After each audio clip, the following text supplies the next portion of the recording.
Good morning. Good morning. How are you? I'm good. Can you just start by telling us your name, please? Yeah, so my name is Scott Byrne. Okay. And what are your pronouns? So my pronouns are he, him. And what is your disability?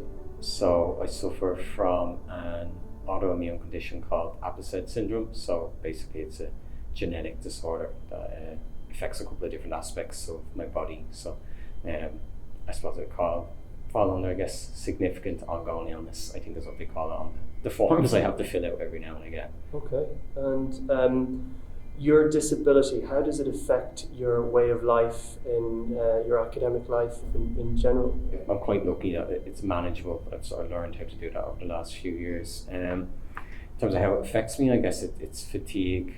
The best way I can describe it, I just tire out a lot quicker. I suppose I'm constantly feels like you're running at about 70% capacity. It's like keeping a running tab in your head constantly of everything that's going on. So medications, hospital appointments, just the symptoms in general, they can kind of come out of nowhere and flare up, especially. So stress is a big driver of all these things. So when you came to college, did that exacerbate it, or was it something that even when you were younger, you found a difficulty, or did you get better at managing it when you got a bit older? I think I got better at managing it both, like in a physical sense and in a mental sense as I got older. So one of the things about this is kind of you're not just born with all the symptoms. A lot of the symptoms only sort of manifest themselves as you get older. So there was kind of that thing as well, every few years something else to be pulled out of the woodwork and having to deal with that. In secondary school, probably just because there wasn't as much stress on me, it was easier. They even started kind of threw spanner in the works. Like there was a couple of times where I got really sick, and I almost got hospitalised once or twice because I just was really like wavering on the edge. So yeah, in terms of, I think I've gotten better at it. Just I think probably a maturity thing as well. You learn to stop fighting it so much, I think, is a big thing as well. You kind of learn to accept the reality of the situation or the limitations and stop trying to push yourself, or drive yourself into the ground just to prove a point that you can do it. And would you have found then that with the pandemic and all of the uncertainty around everything with that, would that have made it harder for you then as well? Would you have to be more careful? Yeah, so like I can still remember it was March 6th last year was the last day I was actually in college. I went in, I filled up my bag with books. I'd already made a decision that week that I wasn't going to come back into college. Went home, and then I did not leave my house till sometime around the middle of June, and then it kind of went from nerve-wracking to just like, this is just like a marathon now where I've just got to wait it out. And even when I did start leaving my house, it was kind of weird to, you'd spent 3 months basically in your room. What would you say would be the unique strengths derived from your disability? I think empathy was a big one. So like, I lost all my hair when I was about 11, so alopecia is one of them. I think that kind of forced me to be able to understand other people a bit better, because when you go through those things, I think you gain an understanding of when other people go through difficult circumstances. That can be quite hard to do if you haven't been there yourself. So that kind of empathy for other people, or just the ability to understand other people. Patience and resilience are probably a big one as well. I spent a lot of my life sitting in hospital waiting rooms with my mum. I heard someone describe it once as like people with like disabilities from a young age. They don't really have the same childhood as everyone else, because it becomes very obvious very quickly that things do go badly sometimes, and you just have to be able to deal with that and get through it. Like it will drive you insane if you try to fight it, because it's my genes. I can't do anything about it. I think that was sort of the gifts, I guess, or the benefits I pulled out of this situation.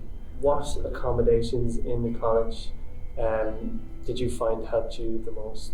The deferments of exams kept me sane. I would have lost my mind. So like I said, stress is a big trigger.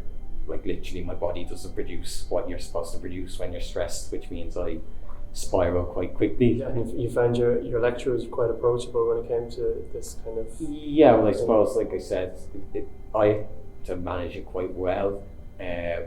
like even in terms of doctor's appointments and stuff like that, like it's all planned out well in advance. So I could rearrange everything around that. But if I did ever feel the need to be like, okay, I'm going to send an email and explain what the story is, I never felt intimidated or pressured. What do you think Trinity can do to make life more inclusive and accessible for somebody like yourself?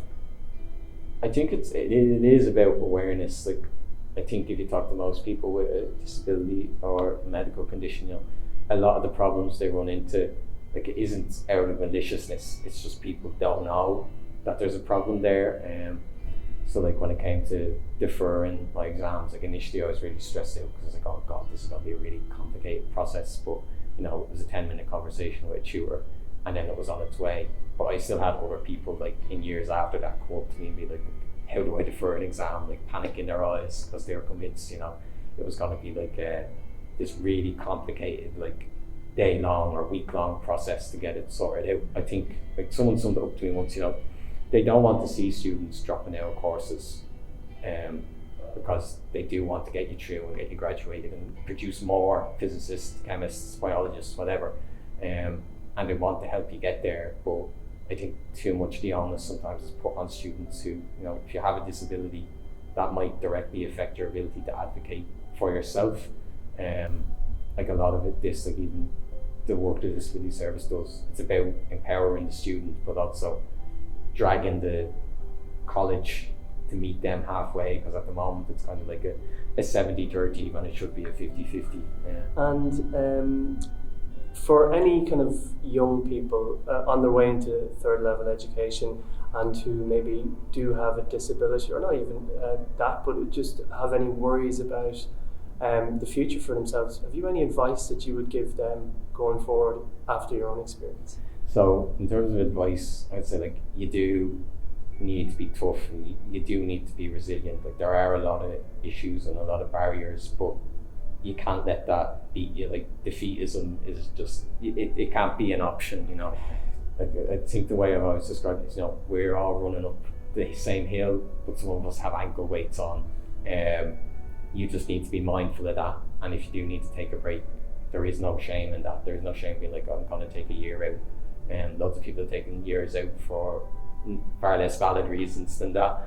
And would you say somebody with a disability or who's disabled, they don't really want to be wrapped up in cotton wool or anything, but they just don't want the hurdles? Yeah, like I think everyone would have encountered this at some point, a relative or something like, oh, you're very good, you're very brave, and it's like, I think that it's a historical thing. They don't have agency, they're not, they lose a certain amount of humanity because of their medical condition or whatever else. And it's like, what's it, the subtle bigotry of low expectations, I think is the phrase I've heard before, where it's like no one expects anything of you or only sees you as your disability, when it's like, well, actually there's a whole load of other aspects of me. My disability is just the reason I have to go to the hospital occasionally. It doesn't decide, what music I like or what career I want or what football team I support. There's a whole load of other aspects to me that are completely unrelated to Apple-said syndrome, and everyone else with a disability will tell you that as well.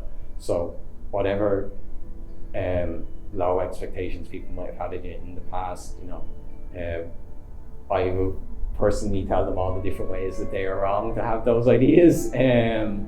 So yeah, like I was lucky my parents never were like that at all. I have encountered other people who unfortunately ran into that kind of situation, and it's like, no, it's again not rooted in reality at all. And sometimes colleges are opportunity to get out from under that and sort of get out there and flourish. So yeah, I think be mindful of that too. It's a real, 4 years of make it what you can, really.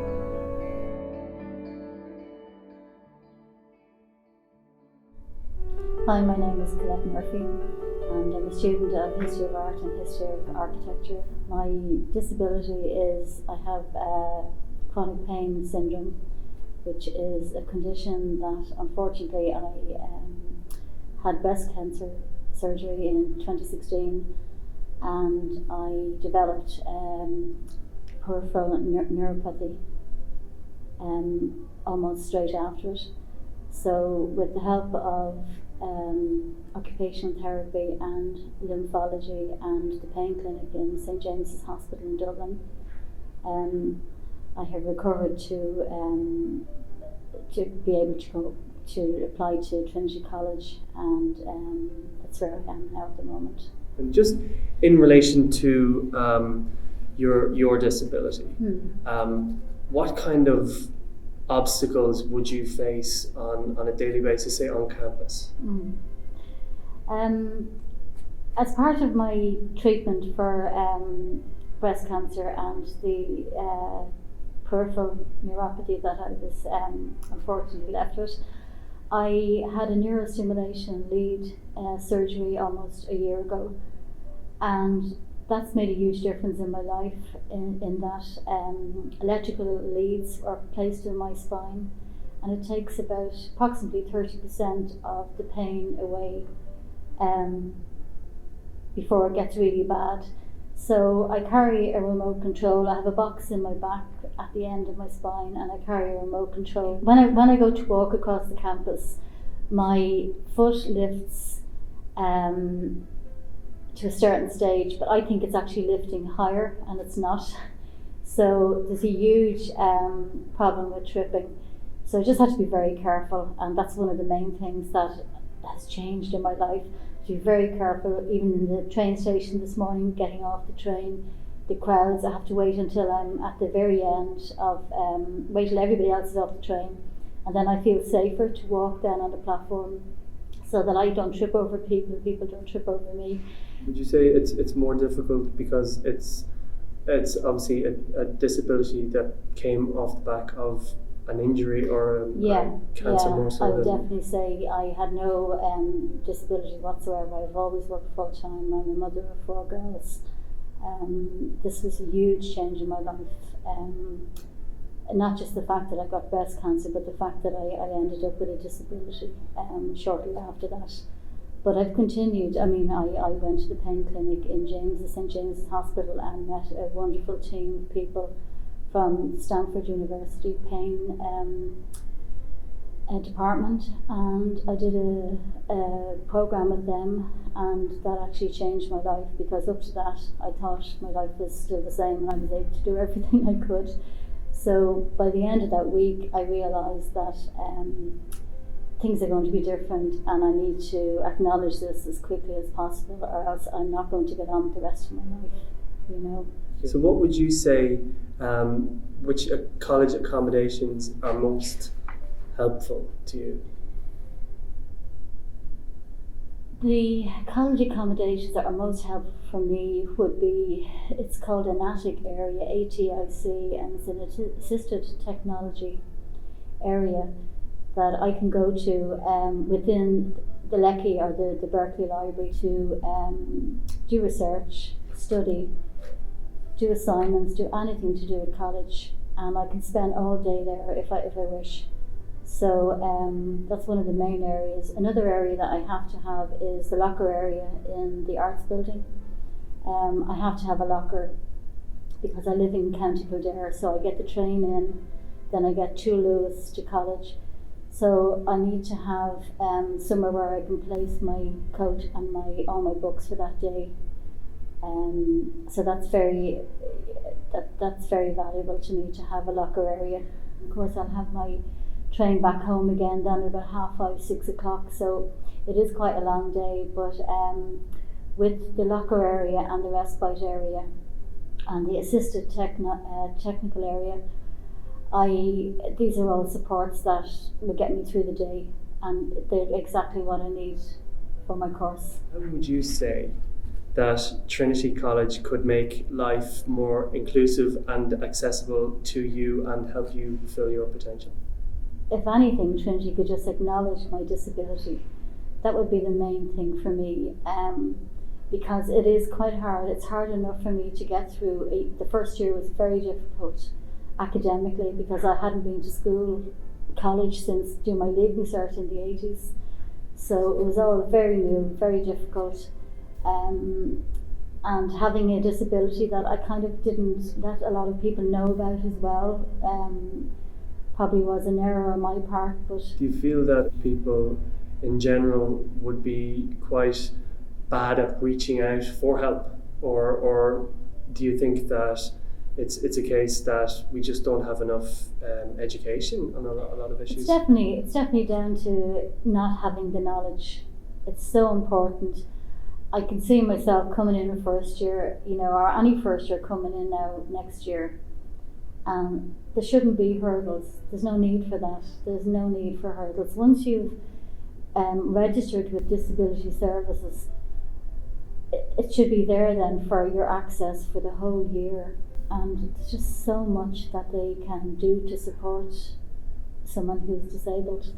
It is quite a personal thing to ask for help. It is very hard, but it's essential. It's absolutely essential that you ask for help because it is there, If you could give one piece of advice to somebody coming into, say, a third level setting who has a disability, or even who's unsure of how to go about asking for help or looking for something, what would you say? What would you say after with your own experience? We don't even want anybody to know that you're disabled. You see, this is another thing. But then there's a disadvantage to that, and then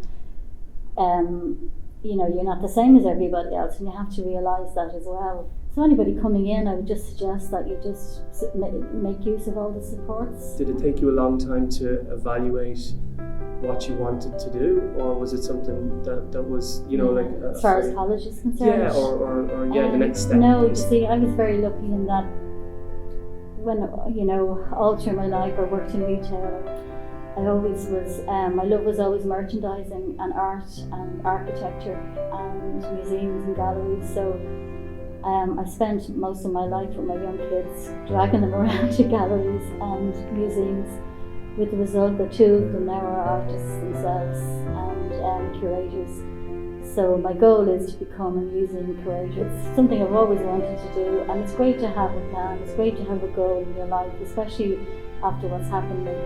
I have a lot of friends who didn't survive, but I've survived, and I'm just very happy to be in Trinity and to do what I love, and just to have the best of both worlds, So yeah, very lucky.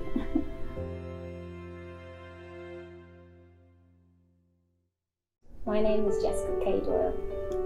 Jessica, what are your disabilities? So I'm autistic, and I've also got ADHD and dyslexia and dyspraxia. I also had mental health stuff, but it's probably actually was more just sensory stuff that I didn't know was sensory stuff. What language would you like me to use when talking about your disability in place of pronoun questions? So, in terms of being autistic, I like you to use identity first language rather than person first language. And that's because I see being autistic as being fundamentally me. So it's the foundation from which I grow, and it's the soil, and it's the nourishment in the soil that lets me grow. So I prefer to say that I am autistic rather than I'm a person with autism. Without being autistic, there is no me. So it's all of me, and I am disabled, but I'm only disabled because of how society is designed. What is it like being autistic in college? One thing that was difficult for me was going to class. So I had to time it really specifically. I had to be on time for class, and I'm not good at being on time. It's just not good. I'm either way too early or way too late. But the problem with being way too early was that if I was way too early, then I'd have to be outside of the classroom, and people gather in crowds outside the classroom, and just all that sensory stimulus would mean that by the time I got into class, if I had to stay out with the crowds before class, then by the time I got in, I'd be exhausted. But if I came in late, I wouldn't be able to sit up the front. So if I had to sit down the back, then I'd get distracted by all the people typing on computers, or even people just writing, just all that visual input and all that visual stimulus would just exhaust me and take away from any benefit. So I had to get in precisely on time. So I missed a lot of class because I wasn't on time. When I sometimes think of my sensory system as like an EQ system, or maybe like a sound desk where it has all the dials going up and down. And for me, it's like everybody's got like this, everybody around me, like neurotypicals, I suppose, seem like they have like it kind of set at a mid-range. But for me, it feels like all the dials are like really high up. And I take in so much information, and for a certain point, if the dials are so high up and set to such a high setting, that it's not just that, it's like, so all the information's coming in and trying to process it all, and because there's so much coming in, it's kind of like at that juncture where it's being processed, then there's like a crash. So at that crash, it's like an extra layer of distortion and distress, and it's exhausting. And it's like going from being on and taking in everything to then there's suddenly being nothing. Like, and everything on and everything going is exhausting, but it is a million times better than that, like crashing, everything's just stopped. It's like, it's really sad, I suppose, but it's, for me, I think in colours and shapes, and everything has a colour and everything has a shape. Can you tell me a bit about how you perceive the world differently anyway? How I see the world, okay. How I perceive the world. Oh, I think when most people see a tree, for the first time they see a tree.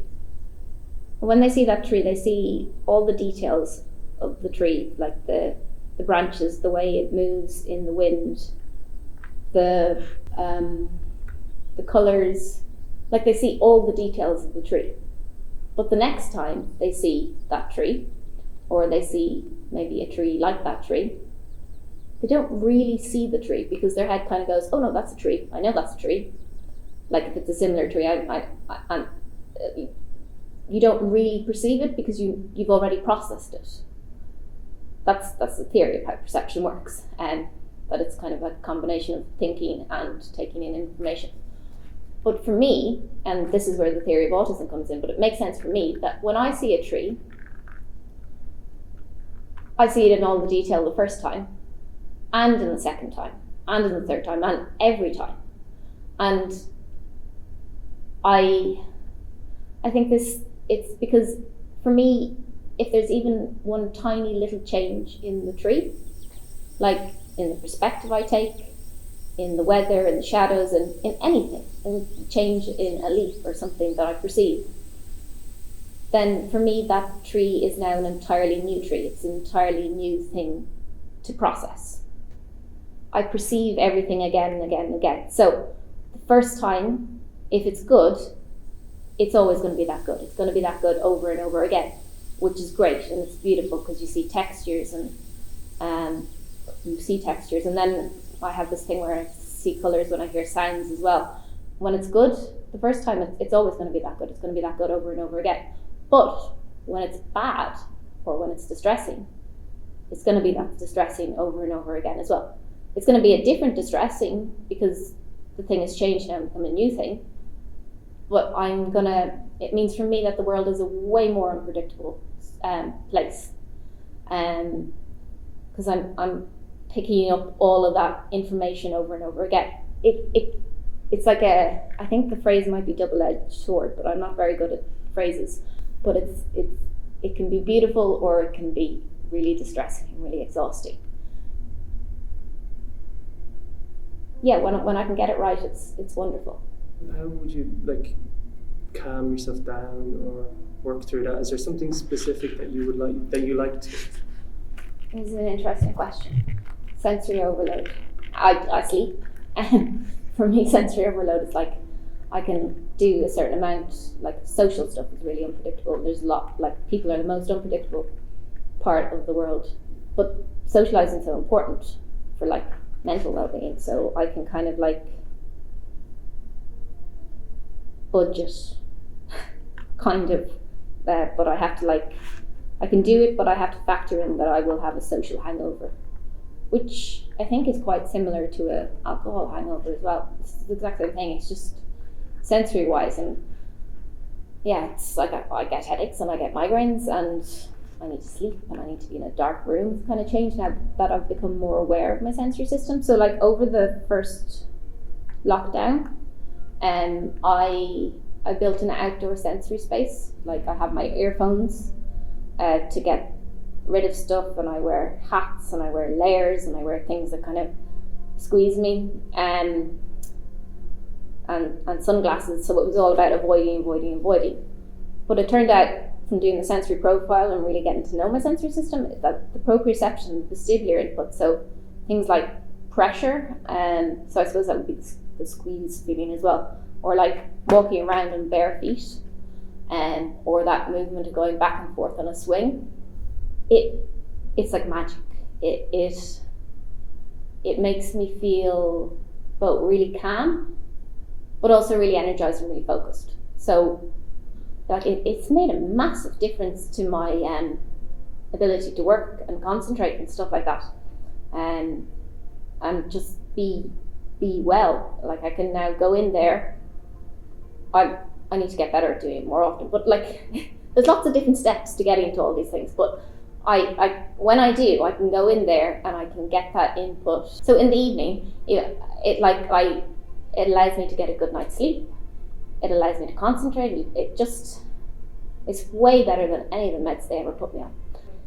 At home, I openly stim a bit more, and I'm trying to get better at being okay about letting that part of me out in public, because there's nothing wrong with it. It's just this block I have. But I do it sometimes, and it's like, so it's repetitive movements, and it's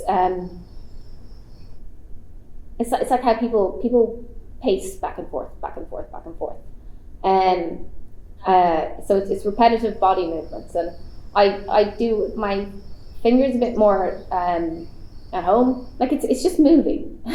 I tend to do it with my feet. I walk up and back, or I walk around the borders, but I've had to learn that it's just way better just to go with it, because it's really another just great thing, adaptation to, and that lets me be in volatile, chaotic environments more, or environments that have absolutely no sensory input either. So that's something that's important to mention, that it's not just like go environments. It's also like if environments are very flat and very dull, they don't have a lot of visual or air, or they have like maybe harsh fluorescent lights but are just very still, that can just send me into overload as much as lots of stuff going on. So it's all about balance, and I would have thought before and maybe throughout college that I didn't really like nature, but I figured out recently that I really love nature, because I've grown way too many plants that are taking over, but it's good. How do you think colleges can be more inclusive for everyone? I think colleges can be more inclusive to everyone by both designing environments that are for everyone, but also acknowledging that there is difference and celebrating that difference. The difference is great, it's wonderful. So I think, I don't know, I don't really stand for it anymore, because it's not a problem with me. I don't need to fix me. We need just to make space in life for everyone. And that means thinking about how people think difference, which means acknowledging difference and being okay with it and just going with it. What advice would you give to a young person coming into third level education? So ask questions. I